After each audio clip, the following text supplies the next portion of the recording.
like synopsis. Like I read synopsis every morning, and I know that it's like a very niche entertainment newsletter just for entertainment industry. And it turns out that one guy was retiring, and one guy was just promoted, which was announced to head of sales for AM Networks. So right there, just made a connection, and they know my bosses, and hopefully something comes of it, or if nothing does come of it. At least it was a cool interaction, and realizing that there's always people around you, especially in New York. It's very small. The opportunity is everywhere. The last piece is what I touched on before about providing insight. Where I see people struggle the most is when a client asks them a question like, good example. What just happened? So we bought something on Pandora. It's called like first impression units. So the first time you open your Pandora app every day, you were served the first ad. She was like, well, why is that performing better than anything else? Or like, can you guys just give me anything? You're just pushing all this data in front of me. And honestly, just putting a bunch of numbers in front of a client will bore them to death. And everyone sitting in the room didn't know what to say. And this was my first time meeting. I was like, I don't even know what Gold Peak is, but apparently it's nice tea. I was like, well, I can tell you just from recent studies that in mobile, the first 3 impressions have the highest click-through rate by and far. Once you get to the 4th impression, it just goes down. I mean, you guys know, you're numb to Spotify or Pandora ads after you just keep hearing it, it's in the background, you're not paying attention.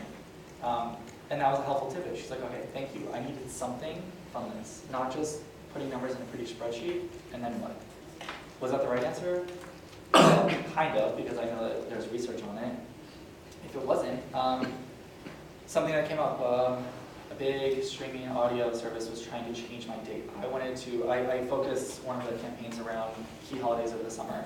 So I wanted to own everything on the 4th of July, own everything on Mother's Day, Father's Day, Memorial Day, and they wanted to move my date. It's 4th of July. And I'm like, first of all, I already told this to the client, I'm not going back and asking again, this is ridiculous, why are you bringing this up now? And I knew they were doing it because another advertiser was asking for it. And they're like, well, we're just not confident our traffic is going to be high. I was like, you really don't think your streaming audio traffic is not going to be high on a day in the summer when everyone's outside barbecuing, listening to music? Like, that just seems odd to me. I don't know. I had no idea. I've never seen traffic on 4th of July, but my gut told me that. So we kept it, and I knew they were just trying to screw me over. And they saw 4 times the traffic, and they normally do. I was like, because everybody's at barbecues listening to music. Point being that you just have to give your client something. You just have to go with what you think is right and sell it. There could be 90 million answers to one question. Pick one and go with it. That's what I think is the best part, but again, that's where people really, really struggle. And then hopefully after all of that, everybody buys code and everything's hunky-dory. So how do I do this? I don't really know. I tried to boil it all down to like 4 key areas where you have to be a jack of all trades and a true expert. So we look at video alone, okay? You're seeing laptop, TV, tablet, smartphone. They're all completely different. They all have different benchmarks, all different performance rates, all different buying models, all different inventory, all just different. Different is the keyword. And then we have display. Display on mobile, display on tablet, display on desktop. And now you're including connected TVs, smart TVs into the mix. It's like that thing I can't deal with right now. Social, you need to know social. It's like, how easy were the days when it was just Facebook, and then Twitter came along, and it was still just Twitter, and now it's like, I don't even know. Gina was talking to me about, I don't even, Yik Yak and stuff. I'm like, I can't even keep up. Yeah, I'm the one who's supposed to know what we're supposed to do on all these platforms. And then print. Print is now where I'm like starting to dip my toe in more, because a lot of the big publishing houses are finally waking up and realizing that the days of print are few and far between. They're now investing a ton of money into their digital platforms, but again, they're having to catch up because there's a million fashion bloggers who are much more interesting to look at, much more interesting to read, and can relate to you guys than some fashion blogger at Vogue. This was like one of the highlights of my career recently. So this spread I just seen in print for Food Water. It was in People magazine about 2 weeks ago. It was a style issue, and it was one of the things where Food Water is really struggling.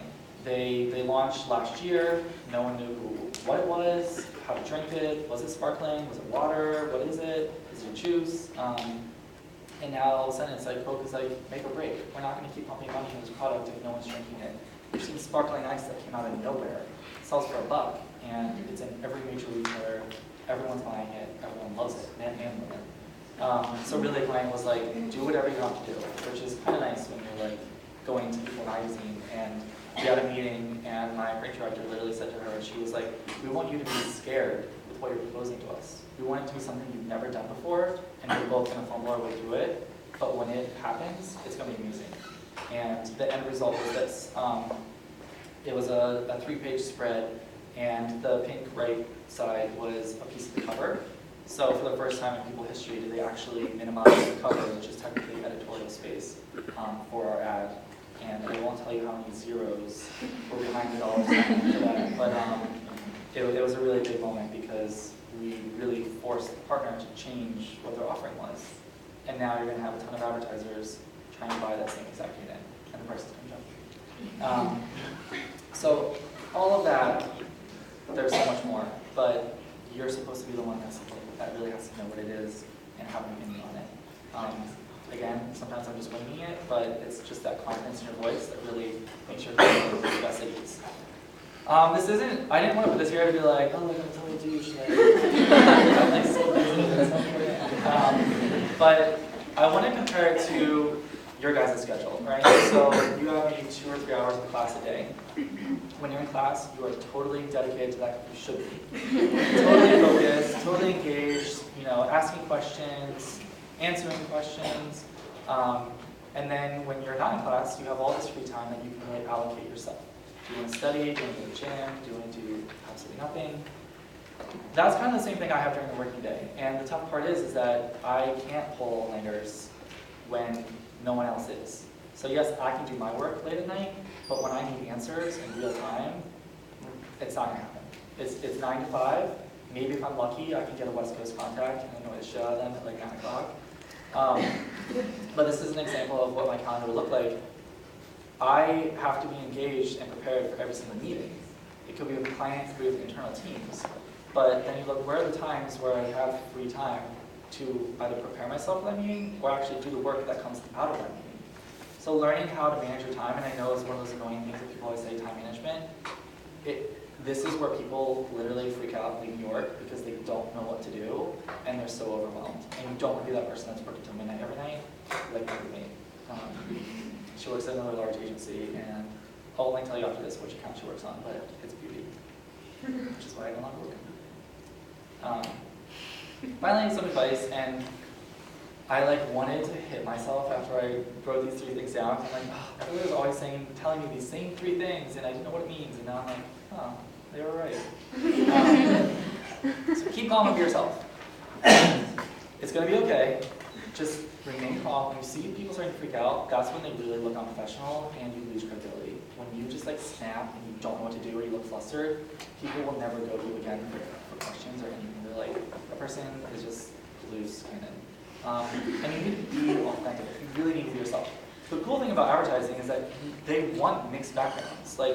Even though I have a creative agency, a lot of times clients will come to us and ask us what our opinion is. It's like, I don't know how to use, I don't know where a logo should go or what shade the font should be, but I can tell you what I think based on my experience is a good creative idea and what's a bad creative idea. Sometimes I think, and not to brag on you, but if you're not putting your work in front of different people throughout the process, all of a sudden you get to the end result and you're so deep in your own head of what you think is an awesome idea. You guys have seen commercials and you're like, first of all, I've just watched 29 seconds of this and I don't know what it's an ad for. And the last thing happens and it's like, oh, an Acura drives by. And you're like, okay, what the heck are they? I'm sure that was a great idea to them and it made sense to them. But once you step out of advertising, you step out of New York City and the real world, it could be completely different. So be yourself. I mean, it's so cheesy to say, but you want to be a cool hodgepodge of team, and not just be all the same mind. It's not accounting where you all have to be good at numbers, you all have to be type A. You want to be very different. And then, my favorite, I have this framed in my office: work like a captain, play like a pirate. You need to keep a good work-life balance. you can definitely tell the people who are sane or not sane based on like if they feel like they're able to go to the gym after work, can they see their friends, can they see their boyfriend, girlfriend. You want to work really, really hard during the day and feel mentally exhausted at the end of it, and then still go out and have a good time and maintain that balance. To be completely honest, I left my old agency because I didn't have that work-life balance, and I went to a large agency, and I have that. I mean, there's definitely good things and bad things about MediaVest and MediaVest and Ultimate, but if I want to leave at 6:30, I can do that. And it's the greatest feeling in the world, especially having worked, really long hours at an old agency. And then professional growth. This is when you really want to like trample everyone else. A lot of it's so easy to say like, oh, I don't have time for this vendor meeting. Oh, I don't have time to like catch up on what millennials doing nowadays or like read Adweek. You need to find time. Where you're going to set yourself apart is when like you're like, oh, hey, Twitter bot is cool, and you like TV management technology, and you say that in a meeting, and your bosses start to notice, and other people start to notice, and also it's beneficial for you to know that kind of stuff. Like every morning I read like 2 or 3 newsletters, and they're just super short. Just like in bed, quick read them, done. Now I know what's going on. And make sure to still have these vendor meetings because, like I said, 3 months, 6 months from now, completely changed. I mean, I'll try to think of like a really good example of when we thought something was a good idea or a bad idea, or we didn't know about it. You don't have a meeting, and all of a sudden, Pepsi's the first one to do it. And you get your client calling you. Why is Pepsi the first one to do, this cool unit on YouTube? Like, I don't know. I didn't have time for it. Well, that's not a good answer. And then I'm going to add that. You always need to make time for personal and professional development. It'll look good for your client. It'll look good for yourself. And that's it.